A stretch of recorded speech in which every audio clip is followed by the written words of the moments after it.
So we have these C12 room mics up. We have Adam, the guitarist. We have a DI for him, and then we have an amp in the other room. He was running through, I believe, a Fender Twin. We got the vibrato cranked and the reverb. My Hofner bass was going to a B15. We had the B15 in a different room for me on bass. And we also got a DI signal from that just so we could have more flexibility later. Piano, we went back and forth, but I just really liked the idea of having RCA 77s on it.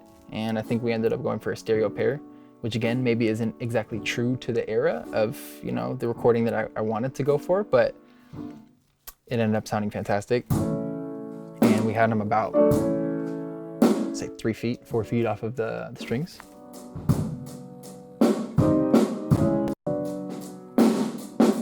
And this is a part that I'm gonna love to get into. Okay, so here you can get an idea for our drum miking. Again, I wanted to take what I had learned from the guys that I had watched, you know, with the Daptone guys when they were recording stuff, but we kind of, you know, I leaned on Nate for his expertise and his opinions, and he suggested we do a Glyn Johns with the Coles. I guess normally the Glyn Johns would be a bit closer, but he went for a farther sound, and I think it ended up sounding great. It just gave us room. We didn't want it to be too boxed in. This 44, RCA 44 ribbon mic up here was a big part of just the sound. We tried it closer over by his crotch, and I think we ended up keeping it over here, just kind of like for a front, maybe an idea of how a listener would just hear the kit.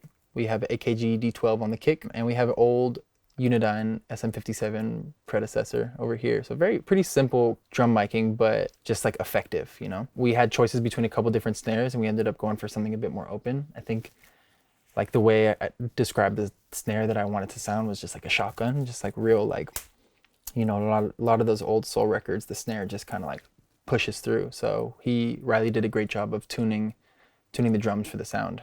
Again, when we were going into the studio and me and Nate were having conversations of how we wanted to do it, what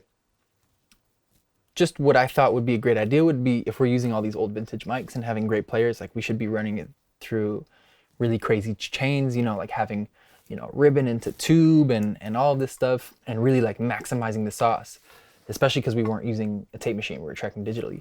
And Nate, this is just one place where he really came in and killed it, because I was thinking we should go really hard on like compressing everything and juicing the preamps up, and he suggested that we go for a simple clean recording and just get everything good, like captured well. I forget the board that we used in there, but we were definitely using like some Neve sidecar preamps, and we just kept everything pretty tame. So Nate has the idea to get these really clean recordings, and I asked him, because at the time I didn't really know, but you know, thinking, well, if we do it clean now, will we be able to push it back through these pieces of gear after and it sound not too different? And he said, yeah, especially because we weren't going to tape. So we went for a clean recording, didn't really compress on the way in, probably just used a little touch of EQ on some instruments. But again, everything was kind of left to sound. We just wanted it to sound true to how it sounded. So yeah, very simple chains, nothing crazy going on, just like good playing, good arrangement, and mics with the goal of accurately capturing what we were hearing in the room. And the room mics ended up being a big part of that sound.